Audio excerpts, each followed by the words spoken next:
តែពីពីណាឈ្មោះរបស់គាត់គឺពេលវេលាខ្ញុំពិតជាធ្វើមិនបានល្អគឺអ្នកដែលមិនបានដឹងពីបញ្ហារហូតមកដល់ពេលនេះដល់នេះវាច្បាស់ណាស់ថាវ៉ាន់ថងគឺជាជើងចាស់អ្នកគ្មានឱកាសវាគាត់ទេនៅពេលដែលពីទាំងនេះចេញមកយល់ហើយមានការភ្ញាក់ផ្អើលយ៉ាងខ្លាំងគាត់តែងតែគិតមូលហេតុដែលខ្ញុំចាញ់វាគ្រាន់តែជាការធ្វើស្រែរបស់ខ្ញុំប៉ុណ្ណោះយ៉ាងណាមិញជាមួយនឹងសមត្ថភាពអបបច្ចុប្បន្នរបស់គាត់សូម្បីតែអ្នកលេងអុកអាជីពមិនចាំបាច់ជាគូប្រជែងរបស់គាត់ទេអ្វីដែលជាច្រើនទៀតនេះគាត់បានបាត់បង់ភ្នែកតែពីប៉ុណ្ណោះគាត់ដឹងតិចតួចថាជាគាត់មិនយល់ពីល្បែងអុកតតែសោះរហូតមកដល់ពេលនេះពាក្យចាស់របស់ឪពុកគឺល្អឥតខ្ចោះមានតែពេលនោះឡើងទៅយល់វាប្រែថាពីគីមខាងទៀតតែងតែមិនបានឃើញគាត់ជាគូប្រជែងទេប៉ុន្តែជាមួយនឹងចិត្តគំនិតរបស់មនុស្សចាស់ខ្ញុំកំពុងលេងអុកជាមួយគាត់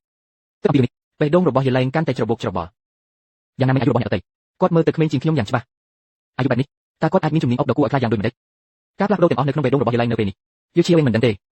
គាត់គ្រាន់តែដឹងថាឈ្មោះពីគីមខាងទៀតគឺថាញ់ខ្ញុំមិនដែលគិតថាពេលនោះពិតជាក្មេងទេមិនមែនដោយសារពីគីមខាងទៀតទេប្រសើរជាងកូនប្រុសរបស់គាត់អនុញ្ញាតឲ្យគាត់មានការផ្លាស់ប្ដូរតិចតួចបំផុតនៅក្នុងយ៉ាងណាមិញក្នុងនាមជាជើងឯកពិភពលោកអ្វីដែលអ្នកជំនាញមិនបានឃើញពីមុនមកប៉ុន្តែឆាប់នេះឈ្មោះនៃពេលវេលានឹងទៅដល់ត្រចៀករបស់គាត់ម្ដងទៀតហើយលើកនេះវានឹងធ្វើឲ្យការយល់ដឹងរបស់គាត់ឡើងវិញទាំងស្រុងក្នុងពេលជាមួយគ្នាដើម្បីស្វែងរកដៃជើងរបស់ព្រះជាយានទុកពេលឲ្យគាត់មើលអ្នកលេងដ៏ស្អាតនិយាយអំពីការប្រកួតកូនរបស់កុមារទោះយ៉ាងណាក៏លោកអ្នកព្រមតែមួយពេលខ្ញុំមកដល់កន្លែងប្រកួតខ្ញុំបានរកឃើញក្មេងស្រីតូចម្នាក់ដែលមានមុខងឹងឆ្ងល់ពេលវេលាបានដឹងព្រាមថាក្មេងស្រីនេះហៀបនឹងបាត់បង់ប៉ុន្តែជានិយាយទោះបីជានាងជាប់គុកក៏ដោយប៉ុន្តែមានដៃដែលអាចធ្វើឲ្យមនុស្សស្លាប់រស់ឡើងវិញ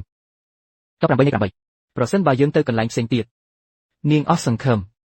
មើលថានាងគួរអាណិតប៉ុណ្ណាតើខ្ញុំអាចជួយនាងដោយរបៀបណាជួយអ្វីកុំនិយាយជាមួយបរិសុទ្ធពិតប៉ុន្តែពេលនេះគឺស្អាតណាស់ទោះបីជាមានការប្រកែករបស់ជាស្អាតទៅពេលនេះអ្នកបានស្លាប់ហើយឥឡូវនេះអ្នកមានអាយុ88ជាគាត់ទង្វើនៃការបំផ្លាញពេលវេលាភ្លាមនោះវាបានតាក់ទាញចំណាប់អារម្មណ៍របស់អ្នកស៊ើបអង្កេតពេលជួនបានស្ដីបន្ទោសឆែកភ្លាមកុំជឿជ្រែកជាមួយយើងរបស់អ្នកដទៃអញ្ចឹង Thank you ដែលជា Chef Fai ដែលរៀបចំហ្គេមបានប្រញាប់ប្រញាល់គាត់បានសួរភ្លាមអំពីស្ថានភាពជាក់លាក់ពេលវេលាមករំលឹកស្រីបន្ទាប់ពីទីតាំង8 Thank you ដឹងភ្លាមពេលវេលាកុមារអ្វីគ្រប់យ៉ាងគឺសាមញ្ញដូច្នេះគាត់បានអញ្ជើញ Chef Gwen ទៅការិយាល័យដើម្បីស្វែងយល់បន្ថែមអំពីវាគ្រូដៃនេះហាក់ដូចជាគ្មានអ្វីពិសេសទេហើយអ្វីបានជាលោកគ្រូហ្វាំងហាក់យកចិត្តទុកដាក់ខ្លាំងម្ល៉េះពេលជួនគិតថាវាជា Thank you ដែលកំពុងធ្វើខ្លួនល្ងងប៉ុន្តែនៅពេលដែលគាត់បានគិតដោយប្រុងប្រយ័ត្នអំពីល្បែងអុកនេះម្ដងទៀតមានតែពេលនោះទេដែលខ្ញុំមានអារម្មណ៍ថាដៃនៃពេលវេលាពិតជាមិនសាមញ្ញទេអ្នកអាចរកឃើញសៀវភៅនេះនៅវ័យក្មេងមួយវិញទៀត Feng Kel បាននាំពេលវេលាទៅការិយាល័យកាលណាគាត់ទៅពីរឿងនេះកាន់តែអាណិតគាត់ក៏មិនសូវអាណិតដែរគ្រាន់តែសួរដោយផ្ទាល់ថាហេតុអ្វីបានជាពេលវេលាធ្លាក់ទៅកន្លែងណាហើយចម្លើយរបស់ពេលវេលាគឺច្បាស់លាស់និងច្បាស់លាស់ពីព្រោះផ្លូវតែមួយគត់ដើម្បីរស់គឺនៅទីនោះទោះបីជា Feng Kel ត្រូវបានរៀបចំផ្លូវចិត្តនៅពេលនេះក៏ដោយប៉ុន្តែបន្ទាប់ពីបានលើចម្លើយរបស់ Shake Wen ខ្ញុំនៅតែតក់ស្លុតបន្តិចព្រោះតែមានចំណាយលើនេះសូម្បីតែអ្នកលេងអុកអាជីពក៏ពិបាកយកក្នុងរយៈពេលខ្លីដែរប៉ុន្តែពេលវេលាអាចបំផន់ពាក្យបន្ទាប់មក Feng Kel បានសួរ Shake Wen ថាគាត់បានលេងអុកប៉ុន្មានឆ្នាំហើយខ្ញុំបានឃើញពេលវេលាលើកម្រាមដៃ4ចេញយឺតដំបូងឡើយ Feng Kel គិតថាគាត់និយាយប្រហែល4ឆ្នាំខ្ញុំមិនបានរំពឹងថានឹងមានទីបន្ទាប់នៃពេលវេលាប៉ុន្តែគាត់ពង្រឹងស្មារតីទាំងស្រុង4ថ្ងៃហើយខ្ញុំអាចខ្លាញ់ទីបន្តចំពោះរឿងនេះប៉ុន្តែ Feng Kel មិនជឿរឿងនេះតតែសោះ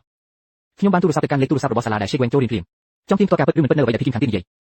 វាគឺតាមរយៈគម្លាតខ្លីនេះពេលវេលាដែលចេញពីការិយាល័យពេលដែល Feng Kel ជួទូរស័ព្ទជននោះបានបាត់ខ្លួនជាយូរមកហើយ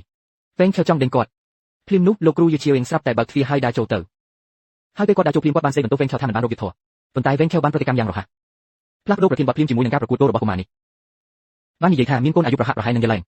ពេលមើលអុកគាត់ស្ទើរតែរើសបានក្បាច់ល្អដោយមិនបាច់គិតយូឈៀវវិញញៀនសម្លឹងមើលក្តារអុកភ្លាមពិតជាមែននៅពេលនេះយូឈៀវមិនបានដឹងថាកុមារ Feng Kel កំពុងនិយាយអំពីវាជាពេលដែលខ្ញុំបានឈ្នះយឡែងមិនយូរប៉ុន្មានមកហើយដូច្នេះគាត់សួរថាកូននោះឈ្មោះអ្វីគាត់បាននិយាយថាឈ្មោះរបស់គាត់គឺពេលវេលាយូឈៀវមិនបានចាប់អារម្មណ៍ខ្លាំងពេកទេបន្ទាប់ពីរឿងនេះប៉ុន្តែនៅពេលដែលគាត់បាននិយាយឡើងវិញនៅឈ្មោះថែមទៅខ្លួនគាត់ប៉ុន្តែភ្ញាក់អត់ទាំងស្រុងពេលវេលាគឺជាកុមារមែនទេតើប្រជាជននៃណា